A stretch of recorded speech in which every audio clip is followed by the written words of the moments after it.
Episode 4 के start में हमें दिखाया जाता है कि निशा रेडी होती है और सीयू के नीचे आने का वेट कर रही होती है। जैसे ही सीयू नीचे आता है तो वो उसको देखती ही रह जाती है क्योंकि वो काफी ज्यादा हैंडसम लग रहा होता है। निशा उसकी तारीफ करने के बजाय उसको कहती है कि तुमने इस तरह के कपड़े क्यों पहने हैं। सीयू समझ जाता है और कहता है कि तुम्हारा मतलब ये है कि मैं बहुत ज्यादा हैंडसम लग रहा हूँ।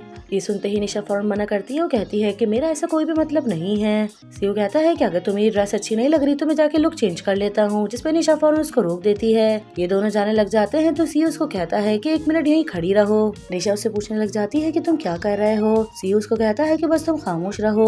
उसके गले में जो नामसुन का दिया हुआ लॉकेट पड़ा होता है वो उसको उतार देता है और अपना लॉकेट पहना देता है। निशा जब ये देखती है तो उससे पूछती है कि ये सब क्या है। सीयू कहता है कि अगर तुम्हारी मॉम तुम्हें पूछे तो तुम बता देना कि इस लॉकेट को देख के तुम्हें मेरी याद आती है क्योंकि मैं एक फोटोग्राफर हूँ। निशा वो लॉकेट देख के काफी ज्यादा इम्प्रेस होती है और उसको पसंद भी आता है और कहती है कि तुम वाकई काफी अच्छा सोचते हो। फिर हमें घर का सीन दिखाया जाता है। निशा की मॉम सीयू को देख के बहुत ज्यादा खुश होती हैं और कहती है कि तुम काफी ज्यादा हैंडसम और गॉर्जियस हो। मुझे तो बहुत खुशी है कि मेरी बेटी ने तुम्हें चूज किया। फिर हमें लंच का सीन दिखाया जाता है। ये लोग लंच करने के लिए बैठ जाते हैं। मॉम बहुत ज्यादा एक्साइटेड होती है तो फ्यूचर के बारे में पूछने लगती हैं और कहती है कि मुझे बता दो कि तुम्हारी शादी की और एंगेजमेंट की डेट कब फिक्स करो और हनीमून पे तुम लोगों ने कब जाना है और आखिर बच्चों के बारे में तुम लोगों ने क्या सोचा, आखिर कितने बच्चे तुम लोगों ने पैदा करने हैं। ये दोनों ही मॉम की बातें सुन के काफी हैरान हो जाते हैं और कहते हैं कि अभी हमारा ऐसा कोई भी इरादा नहीं है क्योंकि आप तो जानती हैं कि अभी हम दोनों पढ़ रहे हैं। जब पढ़ाई कंप्लीट हो जाएगी तो इस बारे में भी सोच लेंगे। इतने में वहाँ पर एलजे आ जाता है। मॉम उसको देख के काफी ज्यादा खुश हो जाती हैं और वो मॉम को कहता है कि यहाँ पर मैं निशा के लिए आया हूँ। जब तक उसका रिश्ता उसके बॉयफ्रेंड के साथ अच्छा नहीं हो जाता तब तक मैं अपनी बहन का अच्छे से ख्याल रख सकता हूँ।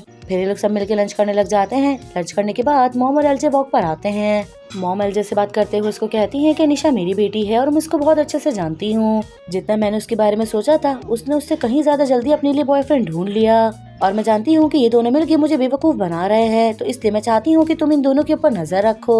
फिर वही हमें दिखाया जाता है। ये लोग सभा के लाउंज पे बैठ जाते हैं कि इतने में नामसुन वहाँ पर आती है। उसको देख के निशा फौरन उसको हक कर लेती है और काफी ज्यादा खुश होती है। फिर ये लोग बैठ जाते हैं और मॉम निशा से कहती है कि देखा जैसे मैंने तुमसे प्रॉमिस किया था मैंने अपना प्रॉमिस पूरा कर दिया। फिर साथ ही मॉम सीयू को इंट्रोड्यूस करवाती है और कहती है कि ये निशा का बॉयफ्रेंड है। ये सुन के नामसुन काफी हैरान होती है। उसकी हैरानी देख के मॉम भी उस पर गुस्सा करने लगती है और कहती है कि तुम्हें क्या लगता है क्या मेरी बेटी का कोई बॉयफ्रेंड नहीं हो सकता, वो काफी ज्यादा ब्यूटीफुल है। वो जिस तरह नामसुन का जवाब दे रही होती है इससे तो साफ लग रहा होता है कि वो उसको बिल्कुल भी पसंद नहीं करती। वो इतना ज्यादा हाइपर हो जाती है और कहती हैं कि अगर तुम्हें प्रूफ चाहिए तो ये दोनों तुम्हें प्रूफ भी देंगे। साथ ही वो इन दोनों को किस करने का बोलती हैं। ये सुन के ये तीनों ही काफी ज्यादा शॉक्ड होते हैं। मॉम इन दोनों को फोर्स करने लग जाती है और ये दोनों मॉम को मना भी नहीं कर पाते। फिर ये दोनों एक छोटी सी स्वीट सी किस करते हैं, लेकिन ये देखकर भी मॉम खुश नहीं होती है और कहती है क्या तुम दोनों 2 साल के बच्चे हो जो इस तरह से कर रहे हो। आजकल तो बच्चे भी इस तरह से नहीं करते। जिसपे सी उनको कहता है कि ये तो एक अमेरिकन किस है। मॉम कहती है कि जो भी हो मुझे तो फ्रेंच किस चाहिए, तुम दोनों का वो करना होगा ताकि हम सबको प्रूव कर सकें। सीयू कहता है कि अच्छा ठीक है हम करते हैं। ये कहने के बाद वो निशा के फेस पे हाथ रखता है और हल्का के उसके करीब जाने लगता है। निशा भी काफी ज्यादा कंफर्टेबल लग रही होती है और सीयू उसको किस कर लेता है। ये दोनों किस कर रहे होते हैं और दिखने में एक लवर ही लग रहे होते हैं और मॉम भी इन लोगों को बहुत प्यार से देख रही होती है। किस करने के बाद मॉम कहती है कि वाकई तुम दोनों ने प्रूव कर दिया। एलजे को ये सब कुछ देख के काफी गुस्सा आ रहा होता है। फिर वही हमें बात का सीन दिखाया जाता है। ये लोग सब घर जाने के लिए बाहर निकलते हैं। नामसुन निशा से कहती है कि तुम घर चलो मैं अपना सामान लेकर आती हूँ। सीयू सुनते ही कहता है कि रात होने वाली है तो मुझे ऐसा लगता है कि तुम्हारा अकेले जाना सेफ नहीं होगा। उसकी ये बात सीधा नामसुन के दिल में उतर जाती है और वो उसको बहुत प्यार से देखने लगती है और साथ ही थोड़ी देर पहले हुई भी निशा की बात सोचने लग जाती है कि मैं और सीयू डेट नहीं कर रहा है। ये सब कुछ मैंने तुम्हें सिर्फ घर पे लाने के लिए किया है। और वहीं सीयू ये सारी बात एलजे पे डाल देता है और कहता है कि तुम्हें वो ले जाएगा, वाकई वो एक जेंटलमैन है। निशा भी एलजे को फोर्स करने लग जाती है जिसकी वजह से एलजे उसको मना नहीं कर पाता और ये दोनों यहाँ से चले जाते हैं। इन दोनों के वहाँ से जाने के बाद सीयू निशा को पकड़ के अपने करीब कर लेता है। निशा उसको कह रही होती है कि तुम ये क्या कर रहे हो। सीयू कहता है कि तुम्हारी मॉम 2nd फ्लोर पे खड़ी हुई है और हम दोनों को देख रही हैं, इसलिए बिल्कुल भी मत हिलना और ना ही पीछे पलटना। सीयू उसकी आंखों में देखने लग जाता है और उसको कहता है कि भले से हमारा रिश्ता फेक है मगर तुम्हारा दिल और तुम्हारी आंखें तो बिल्कुल सच बोल रहे हैं। निशा कहती है कि इस बात का क्या मतलब है। सीयू कहता है कि देखो तुम्हारा दिल कितनी जोरों से धड़क रहा है और मुझे लगता है कि अब तुम मुझे पसंद भी करने लगी हो। ये बात सुन के तो निशा एकदम हैरान ही हो जाती है और उसको देख रही होती है। सीयू उसके और करीब बढ़ने लगता है लेकिन निशा उसको हटा देती है और कहती है कि मुझे लगता है कि मॉम तो चली गई होंगी। निशा जब पीछे देखती है तो मॉम विंडो पर नहीं होती। ये देखकर वो कहती है कि इसका मतलब तुमने मुझे पागल बनाया। कहता है कि वो इसलिए क्योंकि मैं तुम्हें पकड़ना चाहता था। एक वक्त ऐसा आएगा कि तुम भी ऐसा ही सोचोगी। ये कहकर वो वहाँ से चला जाता है। निशा को उसकी बात के ऊपर गुस्सा आ रहा होता है। फिर वही हमें दिखाया जाता है राया निशा को कैफे में मिलने के लिए बुलाता है तो निशा अपनी फ्रेंड को भी साथ ले आती है। नामसुन राया की बहुत बड़ी फैन है। फिर निशा इन दोनों को एक दूसरे से इंट्रोड्यूस करवाती है। साथ ही राया निशा से एक फेवर मांगता है और कहता है कि मुझे गाने की MV शूट करनी है, तो मैं चाहता हूँ कि एज अ हीरोइन तुम मेरे साथ उस MV में काम करो। निशा ही सुनते ही साफ मना कर देती है और कहती है कि तुम मेरी फ्रेंड को ले लो, वो मुझसे कहीं ज्यादा ब्यूटीफुल है। लेकिन राया उसकी बात नहीं मानता और उसी से जिद करने लगता है, जिसकी वजह से निशा को ना चाहती है वो भी ये बात माननी पड़ती है। फिर वहीं हमें लंच का सीन दिखाया जाता है। लंच के दौरान ही नामसुन सबको बता देती है कि निशा राया के साथ एक MV शूट कर रही है। ये सुनकर ये दोनों ही काफी ज्यादा हैरान होते हैं। एलजे उसके ऊपर गुस्सा भी करने लग जाता है और उसको कहता है कि तुमने मेरे बगैर परमिशन उसको कैसे हाँ कर दी। लेकिन निशा पे तो उसके गुस्से का कोई भी खास फर्क नहीं पड़ा होता। उसकी नजरें सिर्फ CEO की तरफ ही होती हैं, क्योंकि CEO बिल्कुल खामोशी बैठा होता है। वो बगैर खाए पिए ही उठ के वहाँ से चला जाता है। निशा जब CEO को जाते हुए देखती है तो ये बात उससे बिल्कुल भी बर्दाश्त नहीं होती और वो खुद को रोक नहीं पाती और फौरन CEO के पीछे चली जाती है। CEO बाहर बैठा होता है तो वो भी उसके पास आती है और सारी बात उसको बता देती है।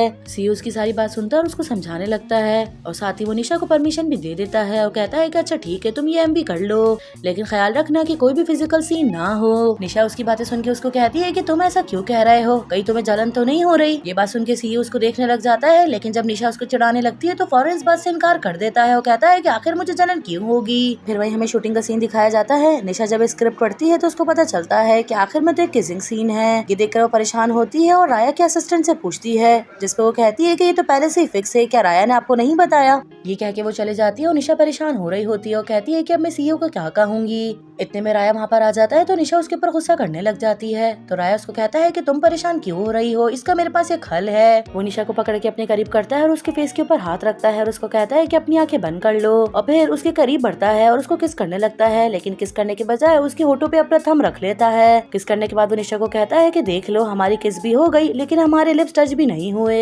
ये कह के वहाँ से जाने लग जाता है कि रास्ते में उसको नामसुन मिलती है और वो उससे निशा का पूछती है। राया उसको कहता है कि ऐसा लगता है कि तुम दोनों को ज्यादा ही करीब हो, क्या कभी निशा ने तुमसे मेरे बारे में जिक्र किया।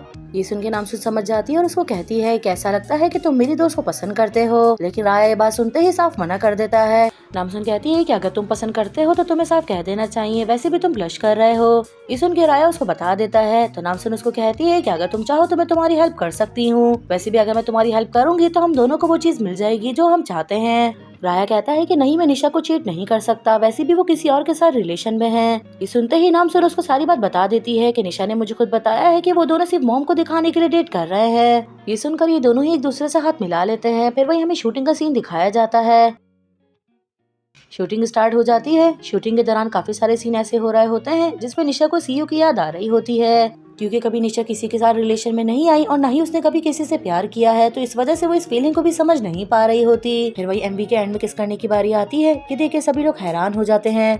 राया निशा के फेस पे थंब रखता है, लेकिन उसको नामसुन की बात याद आती है कि ये दोनों डेट नहीं कर रहे। ये सोच के वो थंब हटा देता है और डायरेक्टली उसको किस कर लेता है। जैसे ही सीन खत्म होता है निशा काफी गुस्से में होती है और वो फौरन वहाँ से चले जाती है। ये देख कर राया भी उसके पीछे जाता है। निशा उसके ऊपर गुस्सा करती है और उसको कहती है कि जबकि तुम जानते हो कि मैं किसी और के साथ रिलेशन में हूँ। राया उसकी बात सुनने के बाद उसको कह देता है कि मुझे पता है कि ये सब कुछ तुमने अपने दोस्त की वजह से किया है, और साथ ही उसको अपनी फीलिंग्स के बारे में भी बता देता है। निशा ये सुन के एकदम हैरान होती है और उसको CEO का ख्याल आता है, तो फौरन सेट की तरफ आती है। वो CEO की तरफ देख रही होती है, लेकिन CEO उससे कुछ भी नहीं कहता और सीधा वहाँ से जाने लग जाता है। CEO का इस तरह से जाना निशा से बर्दाश्त नहीं हो रहा होता। फिर वहीं हमें रात का सीन दिखाया जाता है। निशा को नींद नहीं आ रही होती तो वो फौरन CEO से माफी मांग लेती है और CEO भी उसको माफ कर देता है और कहता है कि मैं जानता हूँ कि इसके अंदर तुम्हारी गलती नहीं है, मगर वो सब कुछ देख के मुझसे बर्दाश्त नहीं हो रहा था, इसीलिए मैं वहाँ से आ गया। लेकिन हम अब एक दूसरे से वादा करते हैं कि भले हम फेक रिलेशन में क्यों ना हो, जब तक हम रिलेशन में हम किसी और की तरफ नहीं देखेंगे और एक दूसरे के साथ रॉयल रहेंगे। फिर वहीं हमें कल शॉपिंग का सीन दिखाया जाता है। ये दोनों शॉपिंग कर रही होती हैं। शॉपिंग के दौरान नामसुन निशा से कहती है कि अगर मैं तुमसे कुछ मांगू तो क्या तुम मुझे दोगी। निशा कहती है कि तुम ये कैसी बातें कर रही हो, आज तक तुमने कुछ मांगा है क्या, मैंने तुम्हें कभी किसी चीज के लिए मना किया है जो अब मना करूंगी। नामसुन उसको कहती है कि जैसा कि तुम दोनों डेट नहीं कर रहे तो क्या तुम CEO को मुझे दे दोगी, मैं उसको बहुत ज्यादा पसंद करने लगी हूँ। निशा ये बात सुन के एकदम हैरान हो जाती है, लेकिन अपनी दोस्त की खातिर वो इस बात के लिए भी मान जाती है और कहती है कि अगर CEO चाहे तो तुम दोनों डेट कर सकते हो, मुझे प्रॉब्लम नहीं है। ये सुनते ही नामसुन बहुत ज्यादा खुश हो जाती है, लेकिन निशा का फेस देख के साफ पता चल रहा होता है कि ये बात उसको बिल्कुल भी अच्छी नहीं लगी। वैसे तो सभी लोगों के बेस्ट फ्रेंड होते हैं, तो क्या आप लोग अपने बेस्ट फ्रेंड पे अपनी मोहब्बत को कुर्बान कर सकते हैं? अगर हाँ तो कमेंट में यह जरूर लिखिएगा, ताकि मुझे भी ये बात पता चले कि कितने % लोग ऐसे हैं जिनकी लाइफ में प्यार से ज्यादा दोस्ती की अहमियत है।